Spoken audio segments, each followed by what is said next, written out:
Bapak Ibu Saudara. Nah, shalom. Nah, gitu, semangat ya. Oke, pesan Tuhan buat kita, buat saya Bapak Ibu Saudara di minggu ini adalah jangan takut, ada tangan Tuhan yang menopang. Katakan sama-sama, 1, 2, 3. Jangan apa? Jangan takut, karena apa? Ada tangan Tuhan yang menopang. Wow, luar biasa. Bapak Ibu Saudara, ya kalau pesannya jangan takut artinya memang mungkin kayaknya takut gitu ya. Tetapi mari kita simak apa yang jadi pesan Tuhan nih, maksudnya apa nih? Ya. Apakah ini jangan takutnya apa? Setiap udah bosan Pak selalu dibilang jangan takut, tapi ya kadang-kadang kondisi hati ini nggak bisa diatur, takut mah ya takut aja gitu. Tapi mari Bapak Ibu Saudara, kita kalau Tuhan Allah yang dahsyat, Yesus yang kita sembah, menyampaikan pesannya, jangan takut karena ada tangan Tuhan yang dahsyat topang kita. Mari kita tangkap itu supaya ketakutan gak berkuasa dalam kehidupan setiap kita orang percaya. Mari saya ajak kita buka ayat yang mendasari pesan Tuhan adalah Ulangan pasal yang keempat, ayat 32 sampai 35. Nah, saya mau ajak kita baca bergantian. Kalau memang bisa baca satu perikop nanti baca sendiri aja, tetapi penekanan daripada pesan Tuhan ini ada di dalam ayat 32 sampai 35 dengan penekanan di ayat ke-34. Oke, saya baca ayat yang ke-32 lalu bergantian. Sebab cobalah tanyakan dari ujung langit ke ujung langit tentang zaman dahulu yang ada sebelum kau. Sejak waktu Allah menciptakan manusia di atas bumi, apakah ada pernah terjadi sesuatu hal yang demikian besar? Atau apakah ada pernah terdengar sesuatu seperti itu? Silakan ayat 33.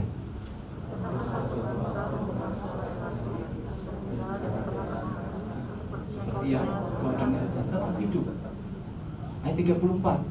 Atau pernahkah suatu Allah mencoba datang untuk mengambil baginya suatu bangsa dari tengah-tengah bangsa yang lain dengan cobaan-cobaan, tanda-tanda, serta mujizat-mujizat dan peperangan, dengan tangan yang kuat dan lengan yang teracung, dan dengan kedahsyatan yang besar seperti yang dilakukan Tuhan Allahmu bagimu di Mesir di depan matamu.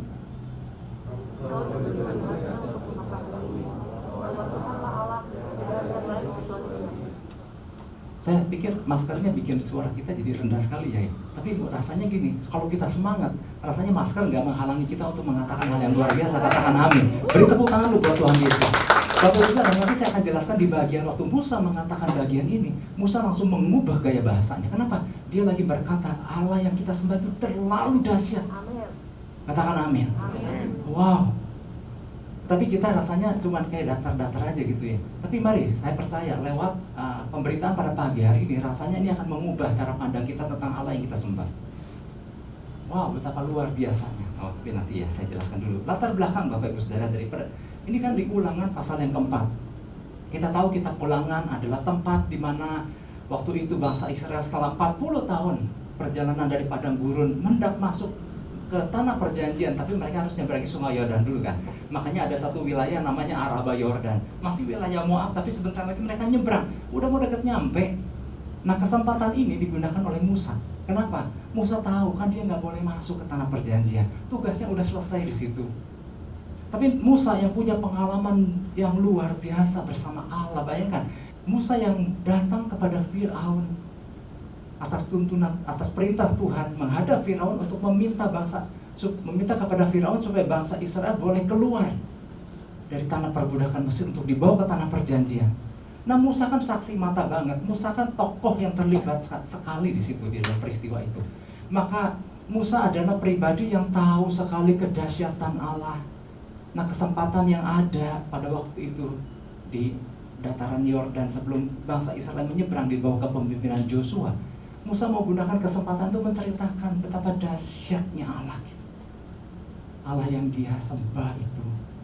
Nah, seperti kita udah ketahui kan, angkatan awal yang mengalami keluarnya bangsa Israel dari Mesir, melihat laut terbelah, melihat mujizat demi mujizat yang luar biasa. Angkatan lama kan udah mati semua di perjalanan.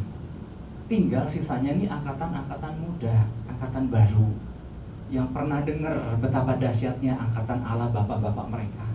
Kan ada yang lahir di perjalanan, ada yang waktu terjadi peristiwa luar biasa mereka masih kecil, masih digendong. Tapi pada waktu mereka udah menginjak tahun ke-40 mereka kan udah pada besar.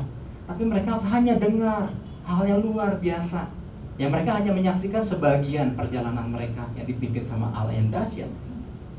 Nah, di dalam kesempatan itu Musa disuruh Tuhan, Musa ajarkan ini bangsa, ini angkatan generasi muda ini, supaya mereka juga turut mengetahui. Bukan cuma Musa, Joshua, dan Kaleb aja yang saksi mata dari awal, dari ujung ke ujung. Tapi biarlah bangsa ini juga memahami bahwa aku adalah Allah yang dahsyat.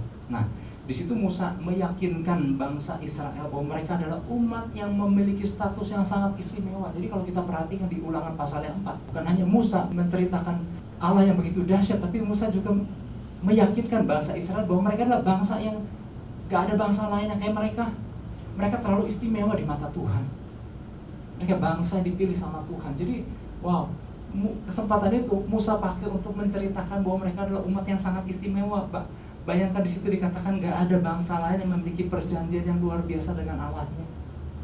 Mereka keluar dari Mesir menuju tanah perjanjian karena perjanjian. Karena janji Tuhan, bahwa Tuhan berjanji itu bahwa mereka masuk ke tanah perjanjian. Dan Tuhan punya hukum-hukum yang luar biasa. Jadi waktu mereka menginjakan di tahun ke-40 itu karena berdasarkan Tuhan menggenapi janji-janjinya itu. Dan Musa berkata, bangsa besar, bangsa lain, bangsa mana yang kayak kalian? Oke, lanjut. Jadi di dalam kesempatan yang ada saat itu, ya, Musa sadar waktunya nggak lama lagi mereka bersama-sama dengan bangsa Israel. Maka Musa menceritakan dan Musa memberikan banyak nasihat, karena Musa tahu kan wilayah yang akan mereka masuki, yang akan bangsa Israel masuki adalah wilayah yang penduduknya menyembah dewa-dewa, menyembah berhala-berhala. Maka Musa berpesan, fokuskan ya. Ini kayak bapak lagi mau berpisah sama anak-anaknya. Nanti kalau kamu menginjakan kaki di sana, fokus sama Tuhan, fokus sama janji-janjinya, sama hukum-hukum Tuhan. Kenapa? Di sana bangsa-bangsa penduduk asli mereka menyembah kepada dewa. Jangan hatimu teralih kepada hal yang seperti itu. Jadi begitu banyak. Jadi makanya kitab Ulangan adalah kitab yang terus menceritakan tentang hukum-hukum Tuhan yang begitu luar biasa dan kedahsyatan itu yang Tuhan lakukan. Nah, menginjak ayat 32 yang barusan kita baca bergantian, di situ Musa mengubah gaya bahasanya yang saya sampaikan di depan tadi di awal, bahwa waktu kita kan tahu kan Musa adalah pribadi yang gak terlalu pandai bicara kan. Tetapi Bapak Ibu Saudara, waktu dia menceritakan tentang hukum Tuhan masuk ke dalam ayat 32, di situ dia merubah gaya bahasanya. Di situ dia memakai gaya bahasa retorik. Wow. Saudara yang pernah mengikuti pelajaran bahasa Indonesia tentu ngerti ya namanya gaya bahasa retorik. Sebuah gaya bahasa tentang letupan-letupan, luapan-luapan semangat yang luar biasa. Kayak kalau di Indonesia nih, Presiden Soekarno termasuk yang kalau pidato memiliki gaya bahasa retorik. Nah, Musa tiba-tiba yang orangnya dikatakan sangat kalem itu, tiba-tiba waktu dia cerita tentang Allah yang mereka sembah, gaya bahasanya menjadi menggebu-gebu, bahkan diselingi dengan sebuah pertanyaan-pertanyaan retorik yang memang gak membutuhkan jawaban, karena orang udah tahu bahwa gak ada Allah lain. Style apa nih yang Musa bawakan waktu dia membawakan ini? Dia lihat ayat 32, langsung dia ada sebuah penekanan yang luar biasa. Sebab cobalah tanyakan dari ujung langit ke ujung langit. Ini kan Musa kan gak biasa ngomong kayak begini kan.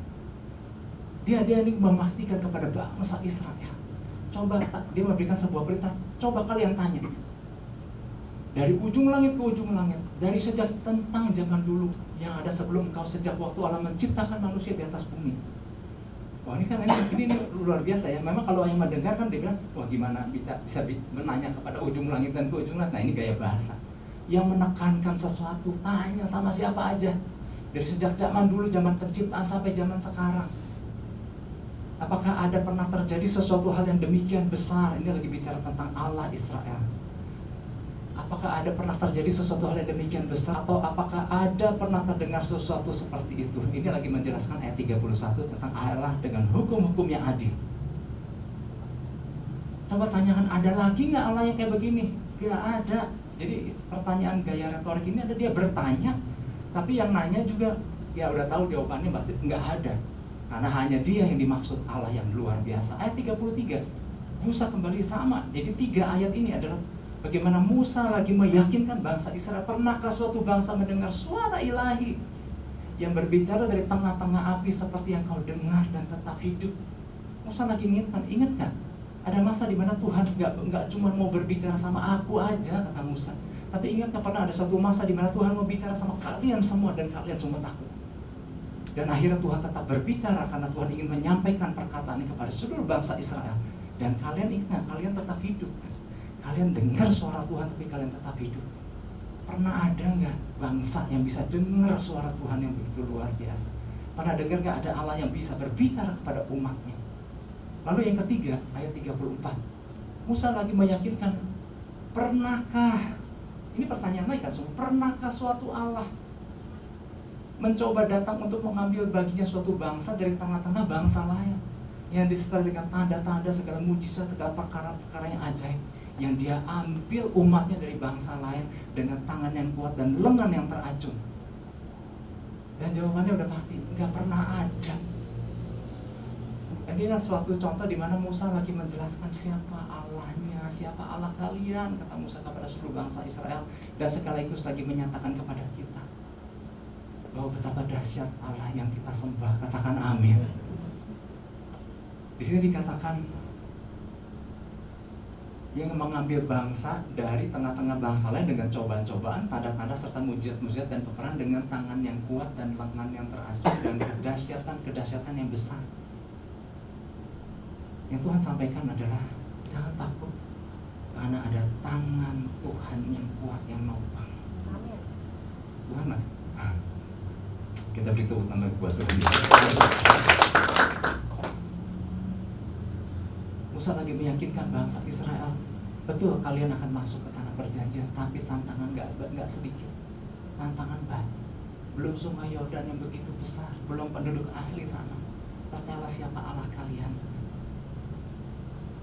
Wow, ini luar biasa sekali, dan ini menjadi pesan Tuhan Bapak Ibu Saudara buat kita. Di sini dikatakan sebagaimana yang disampaikan Musa kepada bangsa Israel pada waktu itu, demikian hal yang sama disampaikan Tuhan kepada kita. Tuhan mau kita menyadari dengan sesadar-sadarnya akan siapa sesungguhnya Tuhan kita. Dia adalah Allah yang sama yang dahulu dengan penuh keperkasaan telah membawa umatnya dari Mesir ke tanah perjanjian dengan tangan yang kuat dan lengan yang teracung. Nah, istilah tangan yang kuat dan lengan yang teracung, kalau ini dikatakan dalam bahasa Ibrani kepada orang Yahudi, mereka paham banget. Ini lagi berbicara bahwa Allah yang mereka sembah adalah Allah yang begitu dahsyat dan luar biasa, yang berjalan di depan, yang menghancurkan segala musuh-musuh. Jadi istilah tangan yang kuat dan lengan yang teracung, orang Yahudi paham banget maksudnya, bahwa dialah Allah yang akan berperang ganti kita. Ya. Wow, luar biasa. Nah, pesan ini disampaikan kepada kita gitu. Di tengah apapun yang sedang kita hadapi hari-hari ini Bapak Ibu Saudara, banyak hal yang kita hadapi. Ada yang kita hadapi bersama-sama kayak pandemi ini, tapi ada yang kita hadapi secara pribadi, lepas pribadi yang masing-masing mungkin berbeda. Lewat pesannya Tuhan lagi meyakinkan, tahu gak sih, siapa aku ini, sedahsyat apa aku ini, yang sampai membuat kalian takut dan khawatir. Apa kalian gak tahu siapa aku? Aku tuh yang membebaskan bangsa Israel dengan tangan yang kuat dan lengan yang teracung, keluar dari Mesir menuju tanah perjanjian. Nah, biarlah lewat pesan ini kita biarlah merenung, oh iya, meskipun dia tidak terlihat, tapi dia nyata, dan dia bergerak, dan dia berkuasa melakukan perkara-perkara luar biasa atas kita. Nah, jadi Bapak Ibu sendiri gini, kesadaran akan memiliki Allah yang demikian dahsyat dan perkasa ini sepatutnya diresponi dengan tindakan yang setimpal sebagaimana layaknya Tuhan itu. Jadi bukannya kita cuma dengar di Alkitab bahwa ada Allah yang dahsyat, tetapi pesan yang disampaikan pada kita supaya kita sadar Allah yang dahsyat itu Allah yang hidup, yang ada bersama-sama kita, yang telah menyelamatkan kita dan menuntun kita sampai hari ini dan selanjutnya. Nah, itu harus dibarengi dengan respon kita. Kalau responnya adalah tetap menjadi takut dan khawatir, artinya kan kita nggak meresponi, nggak menyadari bahwa kita punya Allah yang dahsyat. Apakah kita akan tetap menjadi sama takut, kemarin takut, sekarang takut, ke depan takut? Apa kita masih tetap menjadi orang-orang yang khawatir seperti orang lain layaknya yang gak punya Allah yang gak dahsyat? Wow, jadi lewat pesan ini Tuhan lagi yuk renungkan nih, kita punya Allah yang dahsyat, ya. Jadi sementara kita berjalan maju, Tuhan katakan lewat pesannya, jangan takut, ada tangan Tuhan yang kuat yang senantiasa memperhatikan kita. Wih, ini luar biasa, ini keren banget. Sementara kita berjalan maju. Nah, ingat ada kalimat yang sementara kita berjalan maju. Artinya gini, tetap kita harus berjalan maju nggak? Tetap harus berjalan maju. Seperti halnya bangsa Israel kan pada waktu itu, Meskipun janji penyertaan Tuhan, meskipun Musa meyakinkan mereka punya Allah yang dahsyat, tetap aja dan mereka harus nyebrang sungai Yordan yang lagi deras-derasnya itu. Jadi tetap harus melangkah maju, tetap harus melangkah maju. Mereka harus tetap melangkah maju melewati sungai dengan arus yang deras. Mereka harus menghadapi tembok pertahanan musuh yang kokoh dan mereka harus berperang untuk mengalahkannya. Tetap nggak harus mereka lakukan? Tetap harus mereka lakukan. Tetap nggak mereka tetap harus mengalahkan penduduk asli nggak? Waktu mereka harus membagi-bagi wilayah kepada 12 suku itu, mereka tetap harus mengalahkan penduduk asli. Tetap mereka harus kalahkan. Tetap harus ada peperangan-peperangan melawan penduduk-penduduk asli di sana. Jadi tetap ada tindakan terus maju. Tetapi bedanya gini, ada penyertaan Tuhan, ada tangan Tuhan yang kuat dan lengan yang teracung yang menyertai. Wow, dahsyat banget ya. Jadi artinya kita tetap harus melangkah maju di tengah berbagai tantangan. Namun bedanya penyertaan Tuhan yang memampukan kita. Betul, tetap bangsa Israel harus berperang, tetap kita pun harus menghadapi berbagai tantangan. Pada waktu bangsa Israel tetap harus berperang melawan penduduk-penduduk asli. Apakah Tuhan tinggal diam? Kan enggak. Kalau kita lihat setelah peristiwa kita pulangkan masuk kitab Joshua, ingat nggak waktu Joshua berperang melawan kepungan raja-raja, Alkitab mencatatkan kalau nggak di pasal Yosua pasal 9, pasal 10 kan, Tuhan bisa melemparkan batu-batu dari langit yang mereka tidak sadari. Artinya gini, mereka tetap harus bertindak, mereka tetap harus berperang. Tapi di balik semuanya itu Tuhan yang memberikan kemenangan. Ada pertolongan Tuhan yang nggak bisa yang melewati akal pikiran manusia. Ini dahsyat banget. Makanya waktu mereka menginjakan kaki di tanah perjanjian, ingat nggak? Tuhan diam-diam mengirimkan tabuhan. Tabuhan itu bukan tabuhan supaya kayak gendang begitu, bukan. Tabuhan itu adalah hornet.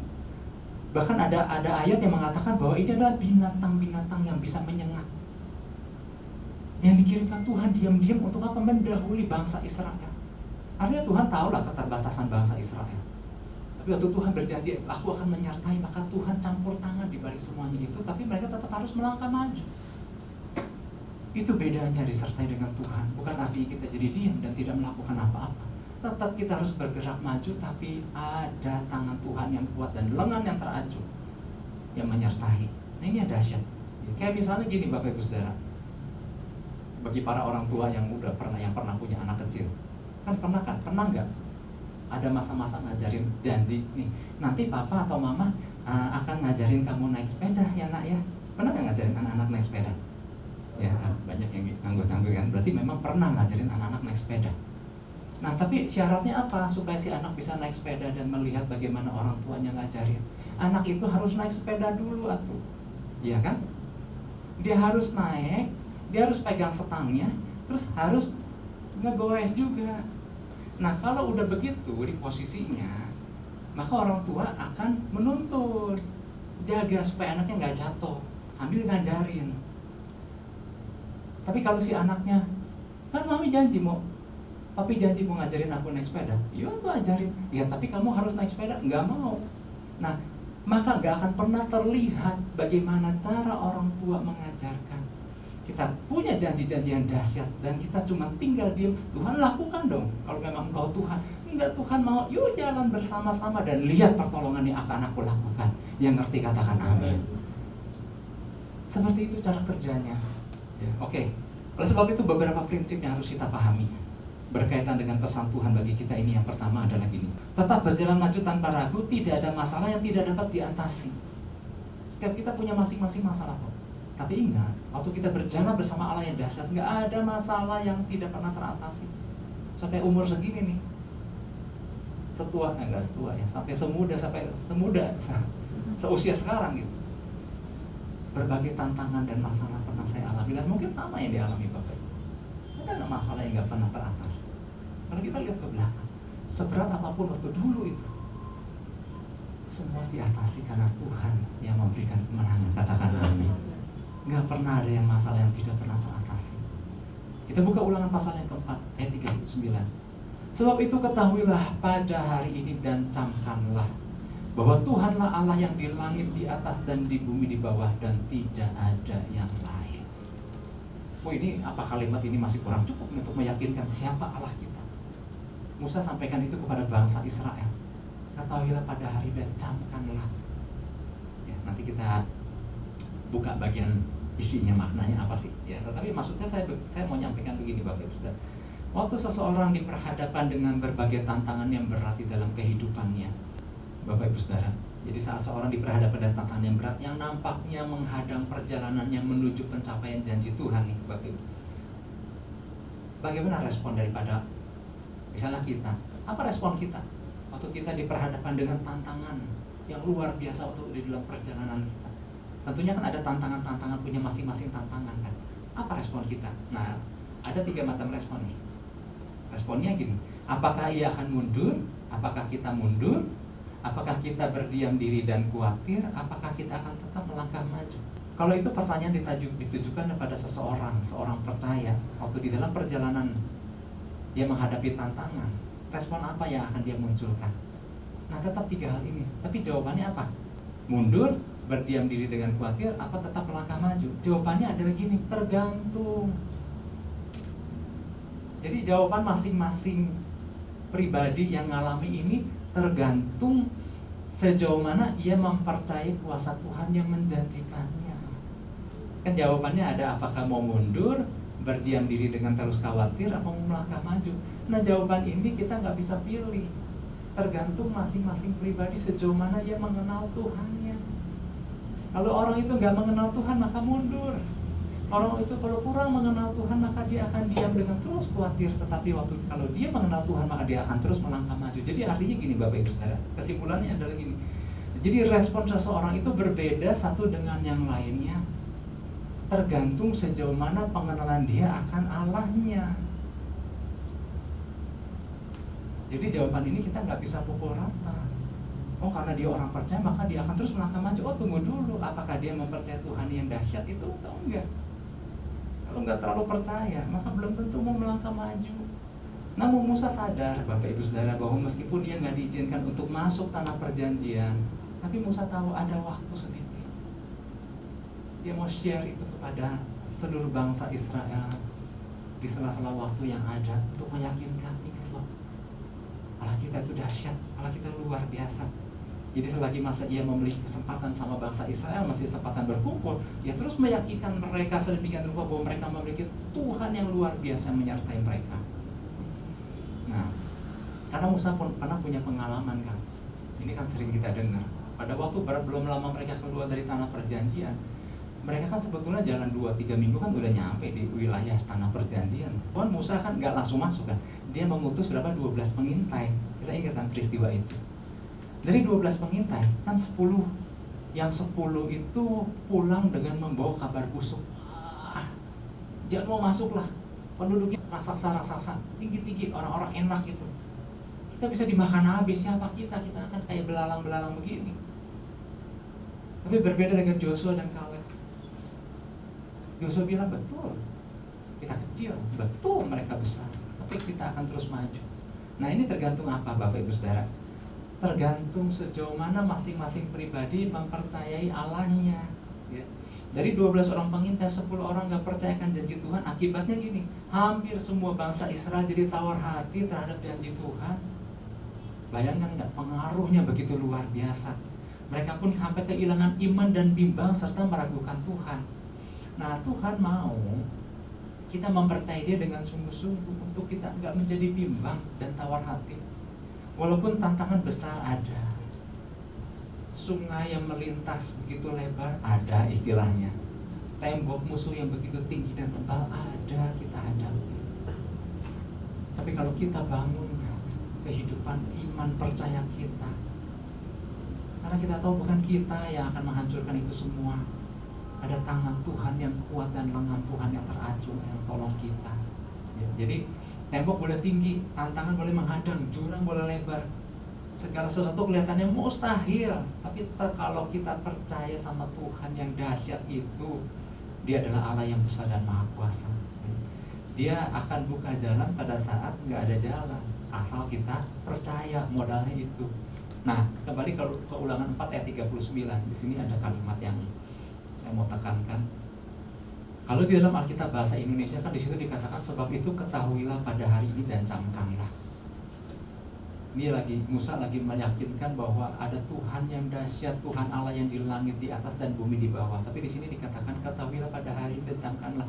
Sebetulnya di dalam terjemahan The Message, Bapak Ibu Saudara, di situ dikatakan know this well then take it to heart right now. Jadi artinya gini, kenalah dengan baik, percayalah sungguh-sungguh di hati saat ini siapa sesungguhnya Allah kita. Jadi kalimat ini penuh dengan penekanan, bukan cuma sekedar ketahuilah pada hari ini. Betul sih, nggak salah. Tetapi kalau kita melihat terjemahan lainnya, kenalah baik-baik dan taruh sungguh-sungguh di hati kita siapa Allah kita yang dahsyat. Dia adalah Allah yang di langit di atas dan di bumi di bawah. Artinya apa Bapak Ibu Saudara? Bapak Ibu Saudara, jadi artinya gini, bahwa Tuhan ialah Allah yang dahsyat, Allah yang di atas, di langit di atas, di bumi di bawah, dan gak ada yang lain lagi. Jadi gak ada tempat lagi kita bisa minta pertolongan sama yang lain lagi, karena hanya Dia satu-satunya Allah. Jadi respon kita yang kita munculkan adalah yuk kita ikuti sejauh mana percayanya hati kita kepada Tuhan. Artinya gini, ada iman yang harus kita bangun, ada pengetahuan tentang siapa Allah kita yang perlu kita ketahui, dan ada Roh Kudus yang terus bangun kehidupan kita, yang tolong kita, yang harus kita senantiasa penuh di dalamnya. Ini ya, jadi ada langkah yang kita harus bangun untuk supaya kita selalu percaya betapa dahsyatnya Allah kita itu. Ada yang harus kita bangun. Maka itu Bapak Ibu Saudara, saya mau ajak kita buka Efesus 1 ayat 17, 18, 19. Ini kan sering kita dengar, ya. Maka itu memang ada yang perlu kita bangun. Di sini dikatakan Efesus 1 ayat 17 bilang begini. Dan meminta kepada Allah Tuhan kita Yesus Kristus, yaitu Bapa yang mulia itu, supaya Ia memberikan kepadamu roh hikmat dan wahyu untuk mengenal Dia dengan benar. Maka itu kita perlu minta roh hikmat dan wahyu, penuhi dengan roh hikmat dan wahyu supaya kita kenal dengan benar. Memang untuk mengetahui siapa Allah kita juga harus bangun diri kita. Ayat 18. Dan supaya menjadikan mata hatimu terang. Nah, kalau kita bangun itu, mata hati kita terang, agar kamu mengerti pengharapan apakah yang terkandung dalam panggilannya, betapa kayanya kemuliaan bagian yang ditentukannya bagi orang-orang kudus. Nah, yang saya mau tekankan tuh ayat 19. Nah, ayat 19. Dan betapa hebat kuasanya bagi kita yang percaya, sesuai dengan kekuatan kuasanya. Seberapa kita mempercayai kedahsyatan Allah kita adalah seberapa kita mempercayainya. Seberapa kita membangun hubungan dengan Dia, seberapa kita membangun iman kita. Nah, kalau orang gak pernah membangun iman, suruh ajak dia mempercayai Allah yang dahsyat, terbatas loh pengertiannya. Maka itu kita butuh roh hikmat dan wahyu supaya kita melihat betapa hebat kuasanya bagi kita yang percaya sesuai dengan kekuatan kuasanya. Semakin kita membangun kehidupan kita, semakin kita melihat betapa dahsyatnya Allah kita. Semakin ada pengetahuan firman yang diisi penuh dalam kita, semakin kita terbuka. Perkataan Musa yang tadi kan, pidatonya retorik itu membuktikan bahwa Musa lagi meyakinkan bahwa dia punya Allah bahwa kita semua punya Allah yang luar biasa. Sejauh mana kita isi hidup kita dengan kebenaran firman Tuhan. Makanya gini Bapak Ibu Saudara, Tuhan yang hebat akan sungguh-sungguh bertindak hebat sejauh seberapa kita mempercayainya. Ada orang kan yang gak pernah membangun kehidupannya, kemudian Tuhan buktikan kalau engkau memang dahsyat. Karena memang dia terbatas kepercayaan dia akan kedahsyatan Tuhan. Karena yang namanya iman dan mujizat itu saya sering sampaikan seperti dua sisi mata uang. Kalau pengen mujizat terjadi nggak lepas dari iman. Iman adalah modal dasar untuk terjadinya mujizat. Seringkali orang curang, orang percaya curang, pengen mujizat tapi iman nggak mau dibangun. Kalau kita membangun diri kita, terus iman kita terbangun, maka kita akan bertumbuh di dalam kepercayaan kita kepada Tuhan dan mempercayai bahwa Tuhan itu sanggup melakukan apa yang gak terpikirkan oleh kita. Tapi sayangnya banyak orang percaya yang real aja deh sama Tuhan, mah kayak gak kelihatan ya, kayak gak nyata ya. Alkitab juga udah bilang kan, sambil kita buka Ibrani 11 ayat 1. Iman adalah dasar dari segala sesuatu yang kita harapkan dan bukti dari segala sesuatu yang tidak kita lihat. Memang iman itu kita mengharapkan segala sesuatu yang kita nggak lihat, tapi iman itu percaya bahwa sesuatu yang nggak kita lihat itu ada sesuatu yang nyata, yang Tuhan bisa nyatakan. Oleh sebab itu ada iman yang harus kita bangun. untuk bisa melihat jauh sebelum sesuatu itu terjadi. Karena sesuatu yang kita percaya itu, karena kita mempercayai Allah yang dahsyat itu, Tuhan bisa nyata, berkuasa untuk menyatakan.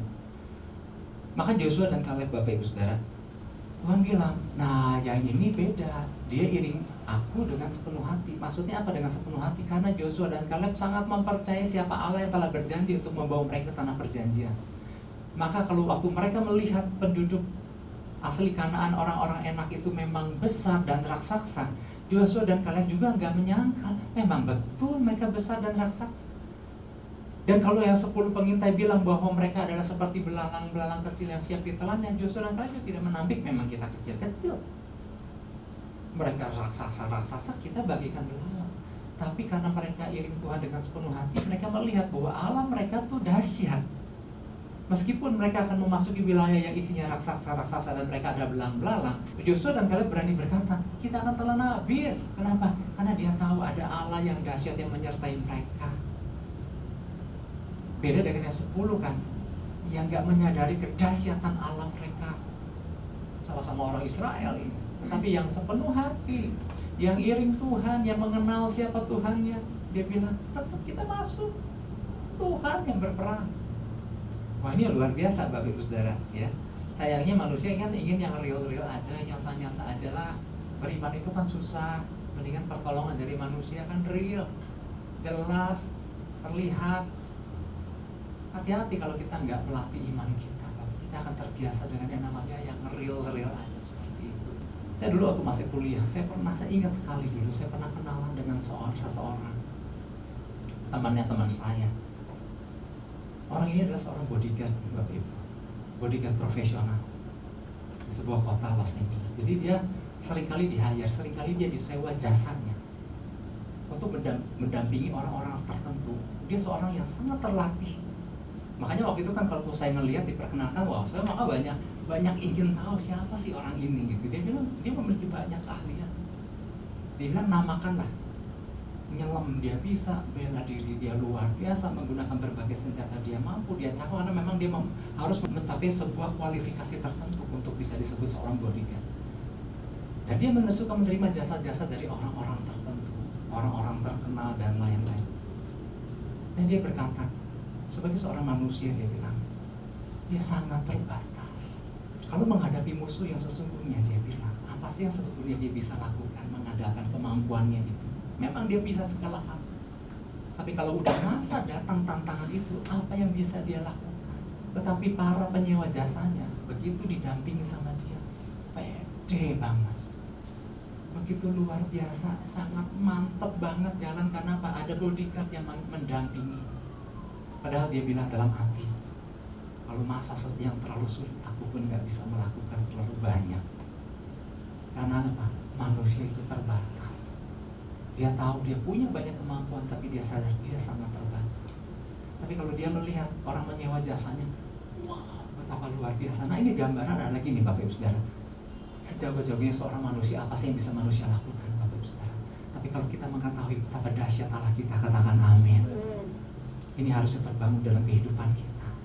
Kita jangan jadi pede kalau ada manusia yang sangat terbatas itu. Dan seringkali banyak orang percaya mengharapkan pertolongan manusia. Tapi mari kita bangun iman kita untuk kita bisa melihat ada Allah dahsyat yang menyertai kita.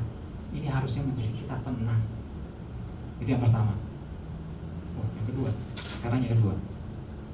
Jadi beberapa prinsip yang harus kita pahami berkaitan dengan pesan Tuhan bagi kita. Yang pertama adalah tetap berjalan maju tanpa ragu, tidak ada masalah yang tidak dapat diatasi karena kita punya Allah yang begitu dahsyat. Yang kedua, tetap berjalan maju dalam tuntunannya, tidak ada rahasia yang Tuhan sembunyikan bagi mereka yang menantikannya.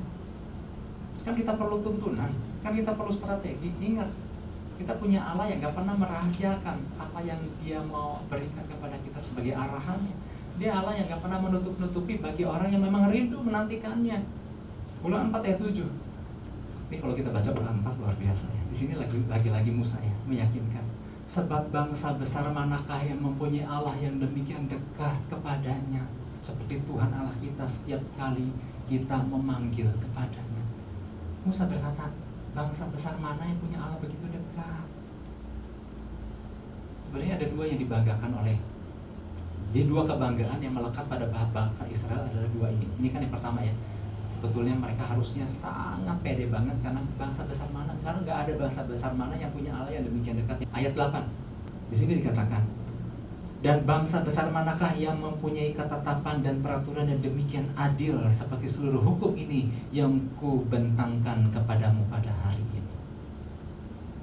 Ada dua kebanggaan bangsa Israel, yaitu punya Allah yang demikian dekat dan kemudian yang mempunyai ketetapan dan peraturan yang demikian adil. Diberikan Allah kepada umatnya. Wah, ini luar biasa. Ya, dua kebanggaan ini tidak dimiliki oleh bangsa lain dimanapun di muka bumi ini. Dan apakah kebanggaan ini kita miliki, Bapak Ibu Saudara? Kalau dibandingkan dengan bangsa Israel di masa perjanjian lama, kita seharusnya lebih bangga. Mereka dikatakan bangsa mana yang punya Allah sedekat ini, karena mereka punya Allah yang waktu mereka datang, Allah bisa menyatakan sesuatu. Tetapi hari ini Allah begitu lebih dekat lagi karena Roh Kudusnya Dia berikan kepada setiap orang percaya. Dulu hanya kepada orang-orang tertentu, dulu hanya kepada para imam, dulu hanya kepada pemimpin-pemimpin seperti Musa, Joshua, dan lain-lain. Tetapi hari ini seharusnya kita menjadi sebuah kebanggaan. Kita bisa berkata, Allah mana yang memberikan Roh Kudusnya kepada umatnya dan tinggal untuk selama-lamanya. Yang ngerti katakan amin. Gak ada Allah lain yang bisa memberikan rohnya kepada umatnya selain Tuhan kita Yesus Kristus. Roh Kudus yang diberikan untuk tolong kita. Dulu bangsa Israel di zaman Musa, waktu dia mau bertanya kepada Allah, dia masuk ke dalam kemah suci. Dan kemudian ada sebuah ritual yang harus dia lakukan, artinya harus bakar korban gitu. Tapi hari ini kemah suci itu udah gak berbentuk sebuah kemah lagi, karena diri kita, tubuh kita ini adalah bait suci itu sendiri, bait Roh Kudus itu, tempat Roh Kudus berdiam. Bagian kita adalah kita datang dan bertanya kepada Allah, dan Dia akan menyingkapkan hal-hal yang tidak kita pahami, hal-hal yang tidak kita mengerti.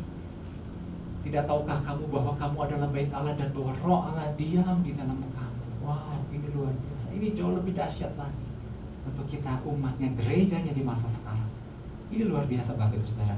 Oke, saya mau sampaikan menjelaskan kata dekat. Kita kembali lagi ke dalam Ulangan 4 ayat 7. Ada kata dekat.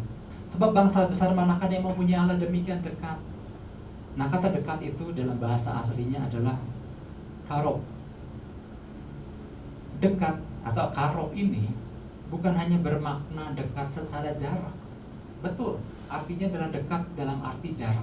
Misalnya gini, Joshua perlu datang menghampiri kemah suci tempat tabut Allah berada. Musa perlu datang ke kemah suci tempat tabut Allah berada, datang mendekat ke sana.